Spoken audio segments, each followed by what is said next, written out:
What is school for? Feel free to call me slow, but I spent 16 years going to school, and I still don't know. When I finished, I didn't know how to do my own taxes, purchase a home, or apply for a loan. I didn't know a thing about investments, building credit, or getting a job. I graduated at the top of my class, and what did I have? This fancy diploma to sit at home with my mom.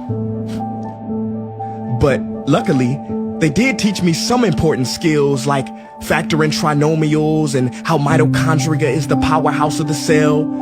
I'm so happy I remember the Pythagorean theorem, cause it helped me a lot. Okay, I'm lying, let me stop. Because all the stuff they taught me, truthfully, I forgot. Mom, remember when you would ask me, what did you learn in school today? And I would say, nothing much. I wasn't being modest. The truth about it, Mom, is I had already forgotten.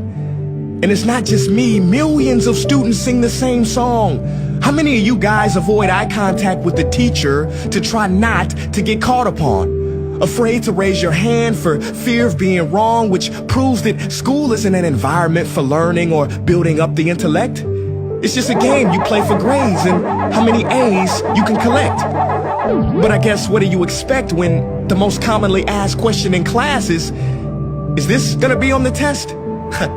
Is this gonna be on the test? See, if school put learning instead of testing and memorizing as the top standard, then the letter F would not stand for failure. It would stand for find another answer. And if school was really interested in our personal and academic success, students would wake up later, have more freedom, and homework a lot less. And that's not my opinion. This conclusion has been scientifically tested and proven.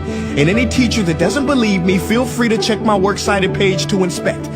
Oh, and I did it in MLA format because I know that's all you will accept. See, students would get more benefit from an extra hour of sleep than putting them through the torture of an extra essay, reading 150 pages, doing problems 1 through 60 on the worksheet, and having 3 projects due by the end of the week. Not only is it pointless pain, but it's also dim-witted. Because we get so much work, but they don't teach the time management skills to deal with it. See, in school, we are controlled by bells.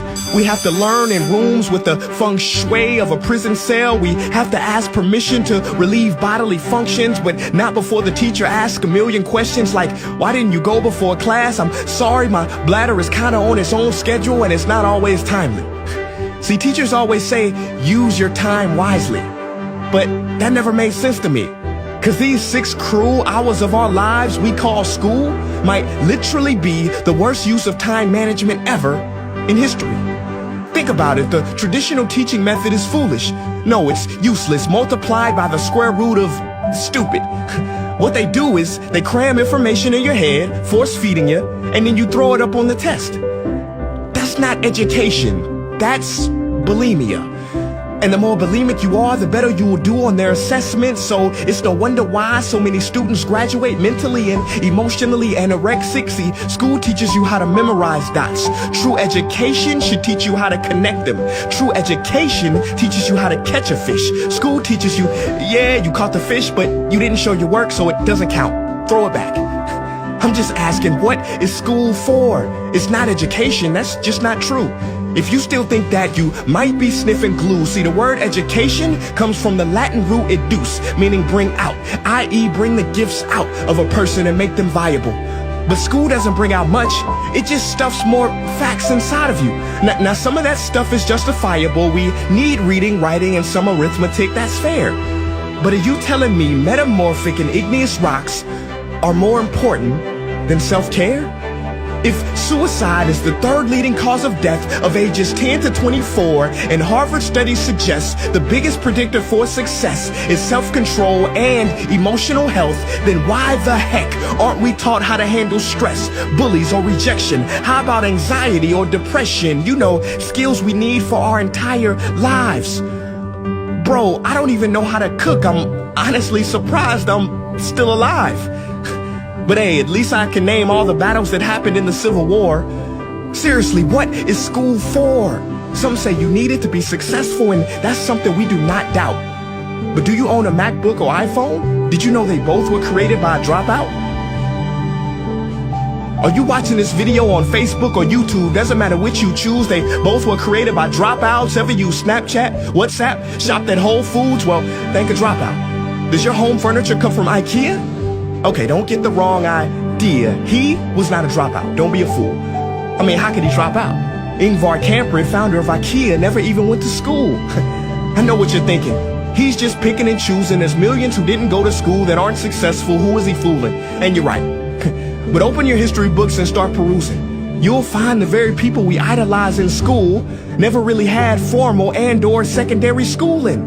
I'm talking George Washington, Abe Lincoln. America's best presidents had zero school between them. Ben Franklin, Thomas Edison, shall I proceed? Ernest Hemingway, Mark Twain, Teddy Roosevelt, Margaret Mead. Now please, I'm not saying drop out, because some schools are great and many teachers are rare treasures.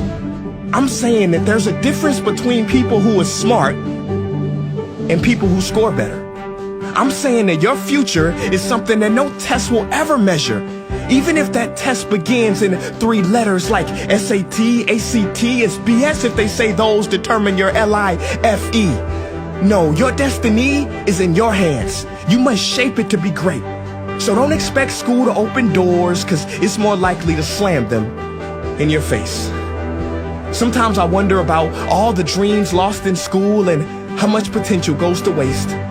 If it wasn't for music and YouTube, then I would have been just another lost case.